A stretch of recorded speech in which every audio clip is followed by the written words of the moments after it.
రాష్ట్రంలో కొత్త ప్రభుత్వ ఏర్పాటుతో అందరి దృష్టి మంత్రివర్గ కూర్పుపై పడింది. ఎవరికి ఏ శాఖలు ఇస్తారనే ఉత్కంఠ నిన్నటి నుంచి కొనసాగుతోంది. నిన్న రాత్రే శాఖలు ప్రకటిస్తారని చాలా మంది భావించారు, కానీ ప్రకటించలేదు. చంద్రబాబు సీఎంగా బాధ్యతలు స్వీకరించిన తర్వాత ప్రకటిస్తారని అంతా అనుకున్నా ప్రకటించలేదు. దీంతో ఇవాళ శాఖలపై స్పష్టత వచ్చే అవకాశం ఉంది.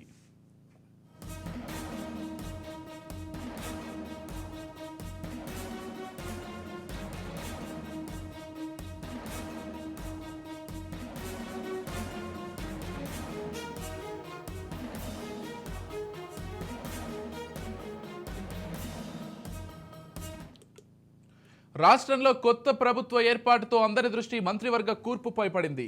ఎవరికి ఏ శాఖలు ఇస్తారనే ఉత్కంఠ నిన్నటి నుంచి కొనసాగుతోంది. నిన్న రాత్రి శాఖలు ప్రకటిస్తారని చాలా మంది భావించారు, కానీ ప్రకటించలేదు.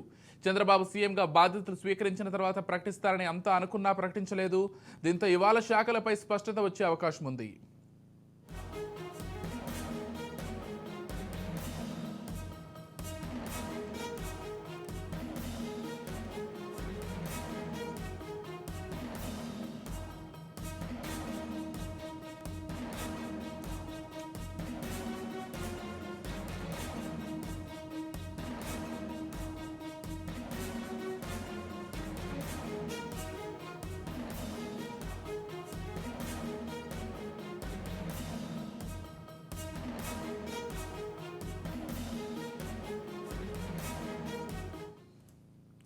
రైట్, ఇక మొత్తంగా మంత్రివర్గ కూర్పుపై ఈరోజు చంద్రబాబు స్పష్టతనిచ్చే అవకాశాలు ఉన్నట్లుగా మనకి సమాచారం అందుతోంది. ఇదే అంశానికి సంబంధించి మరింత సమాచారం అందించడానికి మా ప్రతినిధి శ్రీనివాస్ ఫోన్ ద్వారా సిద్ధంగా ఉన్నారు. రైట్, చెప్పండి శ్రీనివాస్, అంటే మంత్రులుగా కొంతమందిని ప్రకటించిన తర్వాత అసలు ఎవరెవరికి ఏ ఏ శాఖలు కేటాయిస్తారనే ఉత్కంఠ అయితే ప్రస్తుతం కొనసాగుతోంది. నిన్న రాత్రే ఈ ప్రకటన వస్తుందని అందరూ భావించినా కానీ నిన్న రాత్రి రాలేదు. ఈరోజు దాదాపుగా ఖరారయ్యే అవకాశాలు ఉన్నట్లుగా కూడా సమాచారం అందుతోంది. పూర్తి సమాచారం ఏంటి దీనికి సంబంధించి శ్రీనివాస్?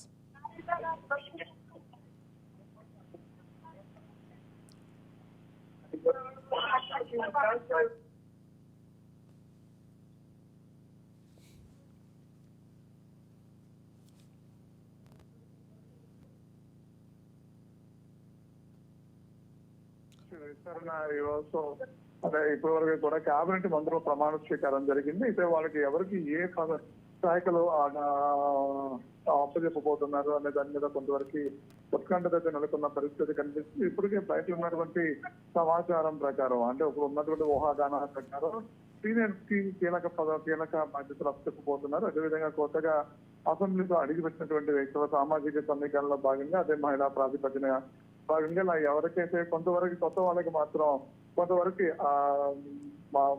మంత్రి పదవులు, సాధారణ మంత్రి పదవులు కూడా కొంతమంది సీనియర్లు మాత్రం కీలక బాధ్యత చెప్పబోతున్నారు. ఇందులో మొదటిగా మనం చూసినట్లయితే పవన్ కళ్యాణ్ ఒక్కరికి మాత్రమే ఆప్షన్ ఉన్నట్టు కనిపిస్తుంది. మిగతా వాళ్ళందరూ కూడా అంటే చంద్రబాబు నాయుడు ఎన్డీఏ కూటమిలో భాగంగా పదవులు మంత్రి పదవులని కీలక బాధ్యతలు అప్పచెప్పబోతున్నారని తెలుస్తున్న పరిస్థితి కనిపిస్తుంది. అయితే రేపు అంటే ఈ రోజు నిన్న రాత్రే మంత్రులకి ఎవరు ఏ శాఖలు అనేది నిన్న గత రాత్రే తెలియాల్సిన నేపథ్యం అయితే ఉంది. దానికి సంబంధించి కొంత ఇంకా కసరత్తు నడుస్తున్నట్టు తెలుస్తుంది. అంటే దానికి ఈరోజు సాయంత్రానికి ఎవరికి ఏ బాధ్యతలు కీలక బాధ్యతలు అప్పచెప్పబోతున్నారు అనేది తెలిసేటువంటి పరిస్థితి కనిపిస్తుంది.